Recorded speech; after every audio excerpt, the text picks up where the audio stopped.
Hello friends, welcome back to LDK. So ஒரு சின்னதாக ஒரு டிப்பு மட்டும் பார்த்துடலாம். அது என்னதுன்னா, இப்போ நம்மள சில பேர் வந்து ஜிஎஸ் வந்து படிக்கிறோம், ஓகேங்களா? ஸோ ஜிஎஸ் படிக்கும்போது என்ன பிரச்சனை ஆகும்?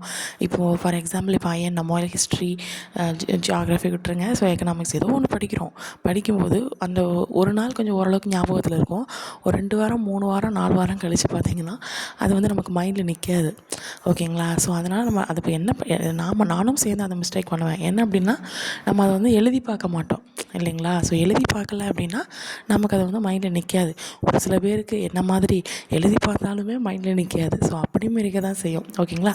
அப்படி இருந்தீங்கன்னா மறுபடியும் எழுதி எழுதி பார்த்தீங்கன்னா கண்டிப்பாக ஒரு நாள் மைண்டில் நிற்கும். இந்த டிப்பை மறக்காமல் ஃபாலோ பண்ணுங்கள்.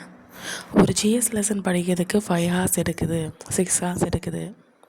அஃப்கோர்ஸ் கண்டிப்பாக எல்லாேருக்கும் ஃபஸ்ட் டைம் படிக்கும்போது எல்லாேருக்கும் அப்படி தான் இருக்கும், ஓகேங்களா? புதுசாக ஏதோ கண்ணை கெட்டு காற்றுல விட்டுற மாதிரி கொஞ்சம் அப்படி இதாக தான் இருக்கும், ஓகேங்களா? ஒரு பிரச்சனை இல்லை. இப்போ நீங்கள் 5 ஹார்ஸ் படிக்கிறீங்க அப்படின்னா இன்னும் ஒரு 2 வாரம் 3 வாரம் கழித்து நீங்கள் படிக்கும்போது ஒரு 3 ஹார்ஸ் வந்து படிப்பீங்க.